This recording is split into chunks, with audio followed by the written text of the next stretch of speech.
Pemirsa, PT Bank Sentral Asia Tbk telah melantai di Bursa Efek Indonesia sejak tahun 2000. Rekan Cikal Multazam akan menyampaikan berbagai informasi untuk Anda. Cikal, silakan. Baik, terima kasih Cakri dan pemirsa. PT Bank Sentral Asia Tbk telah menjadi pilihan pelaku pasar sejak 10 tahun lalu. Kita simak datanya. Kita lihat PT Bank Sentral Asia Tbk memiliki kode saham BBCA, melakukan IPO pada 31 Mei tahun 2000, berada di papan utama bursa. Bidang usaha utama jasa perbankan, berada di sektor finance dan subsektor bank. Kita lihat pemegang saham PT Bank Sentral Asia Tbk, mayoritas sebesar 54,94% atau sebesar 13,545 miliar dimiliki oleh PT Dwi Muria Investama Andalan dan sebesar 45,06% atau sebesar 11,109 miliar dimiliki oleh masyarakat. Sekarang kita lihat pergerakan nilai saham BBCA dimulai pada awal tahun, ini berada di 33.450 per lembar saham, mengalami penurunan pada awal Februari 32.200 dan turun cukup dalam Cakri pada akhir Maret sebesar 22.150 dan mulai merangkak naik perlahan di akhir April 24.150, kemudian di akhir Mei 25.950, menuju akhir Juni menguat kembali 28.375 dan puncaknya berada di pertengahan Juli sebesar 31.000 dan turun pada pertengahan Agustus sebesar 30.600 per lembar saham. Demikian informasi yang dapat saya sampaikan, saya kembalikan ke rekan Cakri. Baik, terima kasih Cikal untuk informasinya terkait kinerja dari saham BBCA.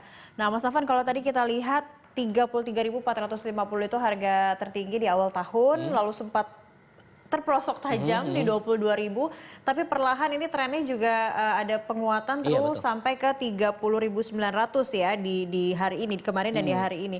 Ini artinya ada penguatannya meskipun agak terbatas juga pergerakannya, tapi Anda melihatnya saham BBCA seperti apa?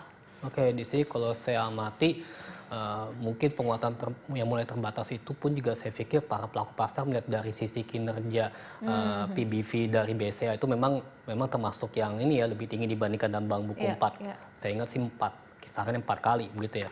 Tapi meskipun demikian kalau kita melihat dari rasio lainnya, misalkan dari rasio NPL saja BCA itu termasuk yang lebih rendah ya dibandingkan dengan bank-bank buku 4 lainnya. Itu hanya kisaran ya kalau kami proyeksikan 1,9% ya atau 2% beda dengan misalkan BRI atau bank lainnya itu bisa di atas 3%.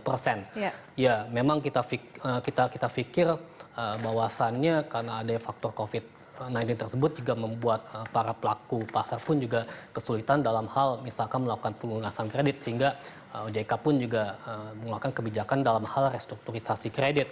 Nah ini kebetulan juga kalau BCA sendiri dalam hal restrukturisasi kredit di sini ini cenderung lebih banyak consumer loans ya. Itu hanya dibandingkan dengan misalkan corporate loans. Bandingkan dengan misalkan kalau misalkan BRI itu lebih banyak UMKM gitu ya, sehingga ini kalau misalkan ditambah lagi di kondisi saat ini COVID-19 ya, itu membuat kinerja UMKM lagi sangat kesulitan gitu ya. Jadi saya pikir untuk restrukturisasi kredit ini pun juga sebenarnya sih membuat perbankan lebih cenderung berhati-hati, tapi nevertheless kalau saya pikir estimasi restrukturisasi kredit yang akan dijalankan BCA pun juga memang saat ini sih mencapai 20%, tapi nanti untuk akhir tahun akan lebih targetkan sekitar 30% ya, begitu ya. Jadi dengan demikian restrukturisasi ini pun juga bisa memberikan implikasi positif bahwasannya net interest margin BCA masih bisa meningkat sekitar 6%. Tapi kalau dari rekomendasi sendiri untuk saham BBCA saat ini sebaiknya seperti apa untuk jangka menengah, panjang, menengah atau panjang?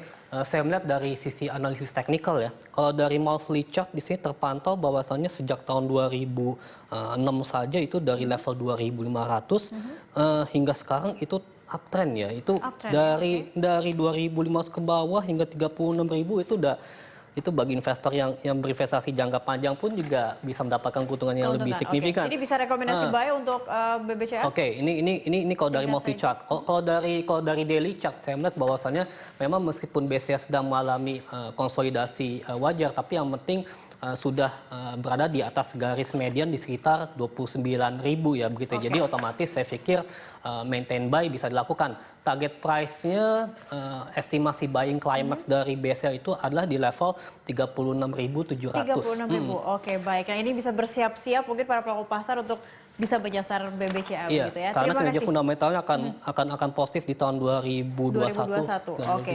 2022. Tinggal beberapa bulan lagi ya, bersabar untuk Iya, itu. Oke. yang Terima penting kasih investasi Mas jangka Nafar Haji panjang. Gustaf Iya, telah sama-sama. bergabung bersama kami di Sama-sama. Corporate Action pagi ini. Ya, pemirsa Corporate Action akan segera kembali usai news update, tetaplah bersama kami.